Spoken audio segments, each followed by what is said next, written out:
So, Stephen, Yes.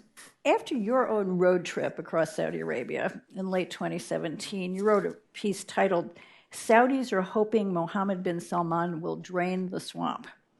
And you described at the time considerable enthusiasm for MBS as someone who would take on the corrupt elite.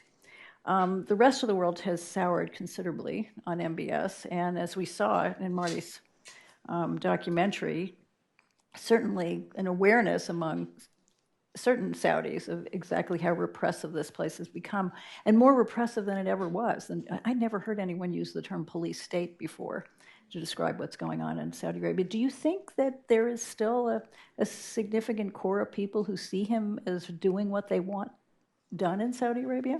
It's a great question, Carla. And before I answer it, I want to thank Marty for first of all the film and for including me in it. It really is extraordinary. I was thrilled to be asked to sit in a hotel room and answer questions, and then I was thrilled to actually see the final product because it really is rather extraordinary and perfect for this moment. What Carla is referring to is in 2017, I went on a rather extraordinary boondoggle in Saudi Arabia, actually at the behest of the New York Times. I was asked to be an expert resource for a group of people and we traveled from Jeddah to Al Ula, which is an extraordinary town in the northwest, to Ha'il, the capital of the Rashid dynasty, which were the rivals of the Al Saud, then to Riyadh, and then to the three cities on the east coast, Dammam, Dhahran, and Khobar. And what I relate in this article is that I didn't speak to any Saudi elites or Westerners or journalists while I was there. I just spoke to the drivers and the people in the hotels because this was rather extraordinary. This was, the ascendancy of Mohammed bin Salman. And I knew what elites thought of Mohammed bin Salman, but we really had no idea what average Saudis believed. And since there's no polling in Saudi Arabia, I didn't feel too bad about doing my kind of taxi driver research. But I was pretty aggressive about it, grabbing the cooks in the hotel when they were standing around doing nothing. Hey, what do you think of everything? And there was a tremendous amount of enthusiasm. I was there during the whole incident at the Ritz.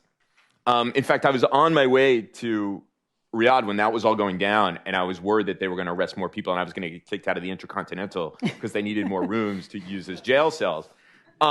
And the people that I encountered along the way, and I asked them about this, said, these guys must have done something wrong. And therefore, it is appropriate for Mohammed bin Salman and the new order in Saudi Arabia to be punishing them for their misdeeds. That was, I think, a sentiment that I heard from everybody that I spoke to. And there was a lot of anger at the kind of official corruption that had gone on. Where did the billions of dollars that went towards revamping the education system go? It went to line the pockets of people. And I think there was a tremendous amount. And so this was extraordinary enthusiasm for what he was doing.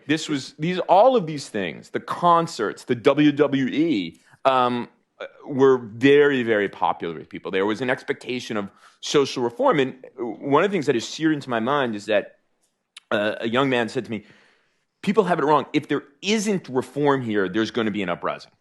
There has to be reform here. Now, I haven't been back. I plan to go back.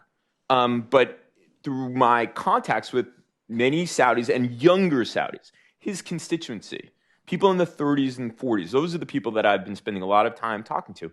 He remains very, very popular. People like the fact that you can be in a mall in Jeddah and a New Orleans jazz band will come marching past you. They are living a life that Saudi Arabia is not a closed society. It's not like North Korea that they don't know what's going on in the world. They've been educated at Harvard and Berkeley. They know how they want to live. And they want those things. And Mohammed bin Salman is their vehicle to get it. One of the points that they make, and this is the last point, is that these activists who have been arrested, they, from the perspective of people who support Mohammed bin Salman, they say they have a bigger following in Washington, D.C. than they do in Riyadh. That Mohammed bin Salman's support, broad social support, far outweighs any of these people who have been put away, even if they believe that they haven't, done anything wrong and they shouldn't have been arrested.